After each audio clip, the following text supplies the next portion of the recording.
This video is brought to you by Skylarx. If like me you hate running cables across your room, you may find this wireless HDMI kit rather handy. The transmitter and receiver units are small and compact, so you can easily tuck them away behind your TV or monitor. Everything you need comes included in the box, and the best part is it's literally plug and play. You've not got to spend ages setting it up or selecting channels, you just plug them in and they work. With its 30-meter line of sight range, low latency and support for 4K signal transmission, there are lots of possibilities: wireless gaming, office presentations, or even just a tidier workspace. Check it out at the link in the description below. Hello guys, Josh here, welcome back to the channel. I hope you're all keeping well. We are doing a bit of a vlog type video today because I've not done one of these in a while, so I thought I'd have a quick catch up with you guys. By the way, if you want to skip straight to the action, I'll have chapters in the description, so you can skip to wherever you want. I think I'm going to be benchmarking the new PC today because some of you wanted to see the benchmarks and the performance. And I think I'll also take the opportunity to show you how I actually benchmark the PCs, because it's a bit of a process to get benchmarks that are fair, because you can't just screen record the benchmarks. So yeah, I thought I'd just show you guys. So if you want to skip to any of that, yeah, chapters are there. Anyway, let's have a quick catch up. So Josh, how are you feeling now? I'm feeling much better. If you didn't know, I had COVID a couple of weeks ago, and it wasn't like the worst thing I've ever had in my life. I know the symptoms can vary from person to person. Fortunately, I didn't have it that bad. I had like a cough and a headache, felt extremely tired, and the weirdest symptom was that I lost my sense of taste and smell like completely for a week. That was really strange. So yeah, I took a week off from making videos, but I'm feeling much better now, so thank you all for asking and for all your messages. We're going to be back to our regular upload schedule of 2 videos per week, which I'm super excited about because I've got lots of new content coming for you guys. Now, the second thing I wanted to address is this. Yes, I'm going to be getting a haircut next month. However, we are in lockdown in the UK still at the moment. We have been since like January. So no hairdressers are open, no gyms, basically everything is closed. So this is gonna have to wait till next month. So for now, you'll just have to put up with it. Random tip of the day, you should get some of this. It's Starbucks cinnamon coffee.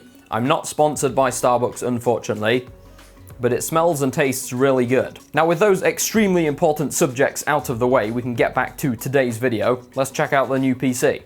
Yo, check out the new light bars, guys. If you've not already seen the video I did on them, then I uploaded it a couple of days ago. Can you post some clips using these guys in music mode? Curious how it looks. Thanks. Well, Stephen, it's your lucky day. Here, let me give you a reply.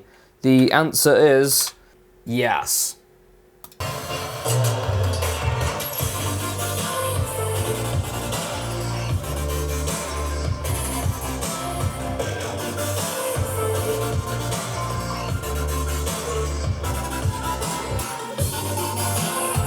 Alright guys, so here's the new PC build. We have the NZXT H510 Elite case. I actually did a build time-lapse video on this, so if you've not seen it and you want to watch it, I'll link it in the top right. Yeah, it comes with 2 RGB fans in the front. I had to purchase the 2 extra ones in the back, so we've got a 140mm up here and a 120mm at the back. We've got a Kraken X63 cooler, Corsair Dominator Platinum RGB RAM. This is actually my favorite RAM at the moment. It just looks awesome. We've got a Ryzen 5 3600 and a 2060 Super Aorus edition. A few people are asking me why I use the 2000 series card. To be honest, guys, you're lucky to get anything at the moment because everything is just out of stock and overpriced. I actually bought this last year before I picked up my 3080, so it was kind of just doing nothing. And I think it's a perfect pairing with this PC. Now, if you're looking for the best bang for the buck PC, do not copy this build because I built this with aesthetics in mind, not to get the best performance. I think it costs around like $1,500 to build, and that was at MSRP as well, not counting the fact that everything is inflated in price at the moment. So yeah, not exactly great value, but I mean, you can't argue with the fact that it does look absolutely sick. I thought I'd just answer a couple of questions that people had about this vertical mount bracket. So this is the cable mod vertical GPU mount. And the reason I like this one, especially for this case, is because it makes the GPU sit a little bit further back from the glass versus other kits. And that is good, especially in this case, because it lets the GPU breathe a little bit more.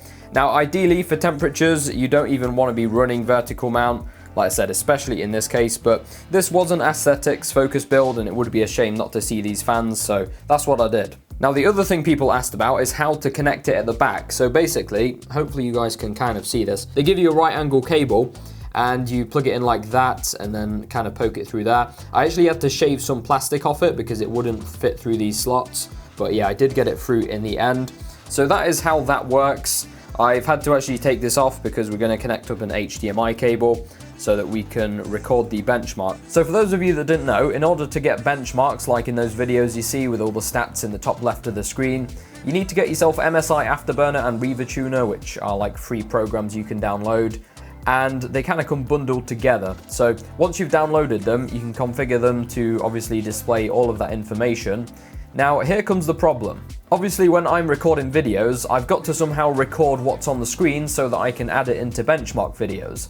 And if I'm just going to use something like OBS and record the screen, it's not going to give an accurate result on the benchmarks because that's going to be hogging system resources in addition to playing the game. So to get around that, we have to record externally. So here you'll see I've got an Elgato Camlink. So this basically functions like a mini capture card. It's designed for like DSLR cameras, so you can put an HDMI signal into it and then plug it into your PC and it gets recognized as a webcam. So what I've done is I've connected an HDMI cable to the GPU. We're going to plug that into our Elgato Camlink, and then we're going to plug that into our laptop, which is the Razer Blade 15. Now we need to boot up the laptop. So I've booted up the laptop, we've got OBS running, and I've set the Camlink 4K as the input device. And you can see here that it is displaying the PC screen. However, at the moment, it's detecting this as like a second display. So if I move my mouse across, you can see it appears on the screen. We don't want that. We want it to clone what is on here so that we can obviously record it. So we're going to go to display settings on the desktop and then simply set this to duplicate displays. And you should see that it will display the same thing on both. So we're all set up and ready to go.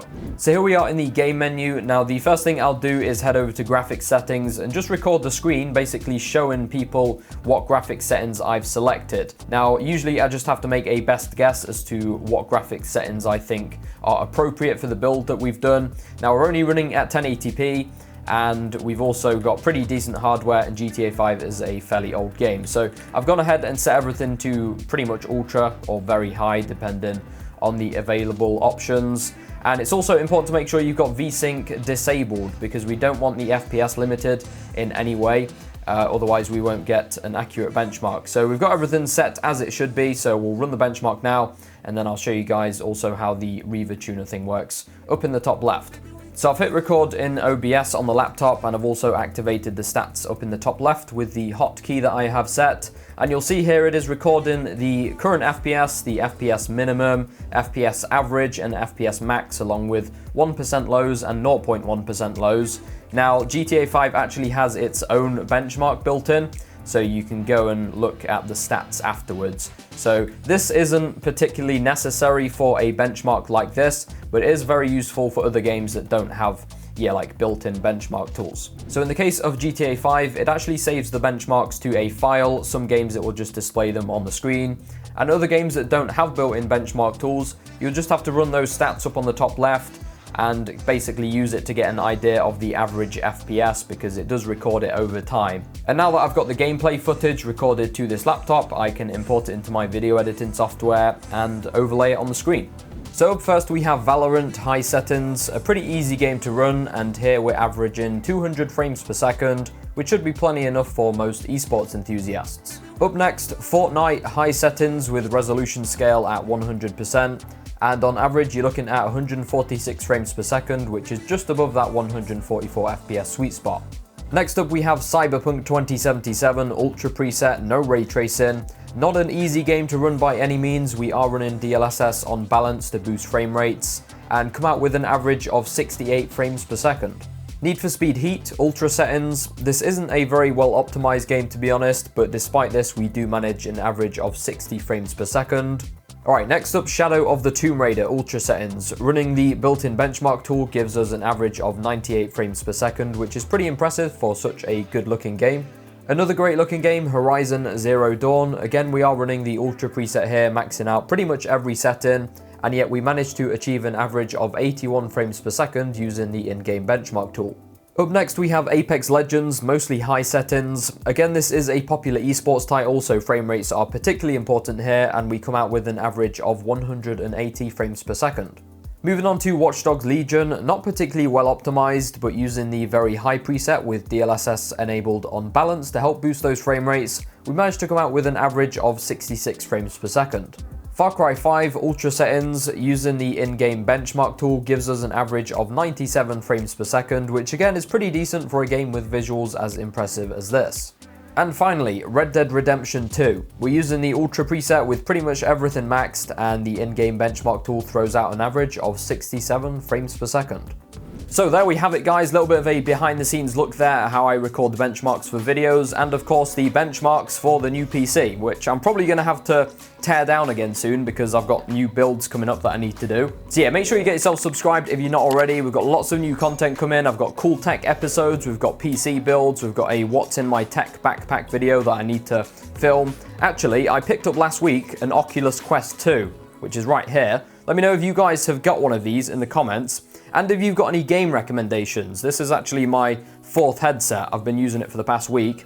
I've already done a couple of mods to it, so I might do a video on this. I did record the unboxing, so you guys may see that. But anyway, if you did enjoy the video today, guys, a like rating would be much appreciated. It helps me out.